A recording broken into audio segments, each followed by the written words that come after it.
A lot of times with trauma, what can happen is your brain will move uh, into a maladaptive state, and then sometimes it gets locked there, right? And so, really, what we're looking for is to try to give enough of a frequency to kind of break those maladaptive patterns or those maladaptive associations and allow the brain to shift back to a normal state.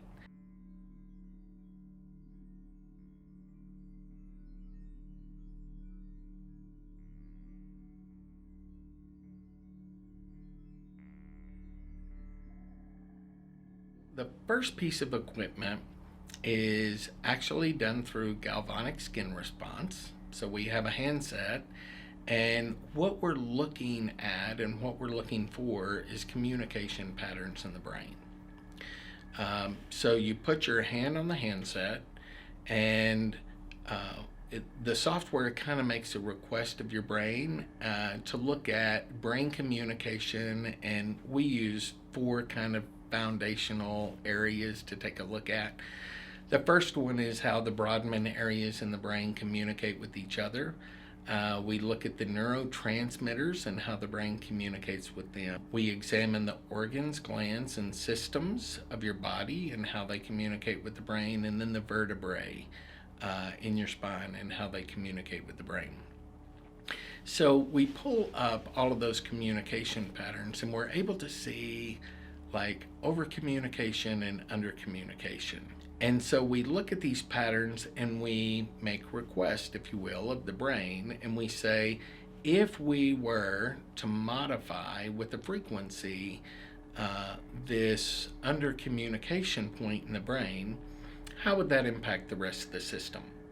So we get that information back from the brain, and we continue to make modifications looking for balance. Once we get kind of the maximum amount of changes, if you will, to be able to move your brain towards balance, we ask the brain what frequencies would be needed to make those modifications, and your brain kind of kicks that information back to us. What happens then is we give a subtle neuro response, kind of push of those frequencies back into your hand through the handset. Simultaneously, we push that same frequency into a bottle of performance drops. What that does is it begins to help your brain to be able to shift into a more optimized state. When I say push, what I'm talking about is that we send a subtle neuro response that's actually frequencies back through the hand into the brain. What that does is it begins to help your brain to be able to shift into a more optimized state. If the first technology is kind of setting up a roadmap, the second technology is more like the workout, right? And so you'll sit in the chair for 20 minutes. It's got eye pieces that come down that flash light in kind of a bilateral stimulation that might look like some of what you might experience with the process of EMDR. The sound in the headset is binaural beats. So one frequency in one ear, one frequency in another ear. Your brain creates a third frequency that actually stimulates the growth of the dendrites and the neurons and builds better connections faster.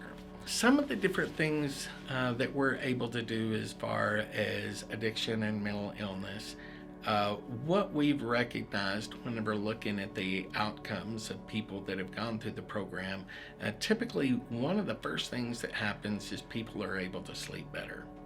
That means that they're able to fall asleep easier, that they're able to not wake up as many times during the night, that they're able to get a restful sleep, and they're able to sleep for longer time periods. Anybody that's worked with mental illness or addiction knows that, you know, whenever you're working with somebody that's rested, it's much easier than working with somebody that's not had a good night's sleep. So we typically get a really good result as far as decreasing the symptoms of trauma So we use a measurement, it's a military trauma scale, the PCLC. It's the civilian form of a military scale, because we do a lot of work with veterans, police officers, firefighters. And what we've recognized with the addictions population, doing like a 3-month program, we'll have reductions between 33% and 46% on the trauma scale. A lot of times people are coming out of that process no longer diagnosable or no longer meeting the criteria for PTSD. On some of the longer programs that we have with police and firefighters, we've gotten results like 74% reduction in trauma, kind of average. One individual had like a 90-something% reduction in trauma. And so not having the symptomology of trauma also allows people to be much more present. Some of the other outcomes that we've seen are a reduction in depression, a reduction in anxiety, kind of less symptomology of ADD or ADHD.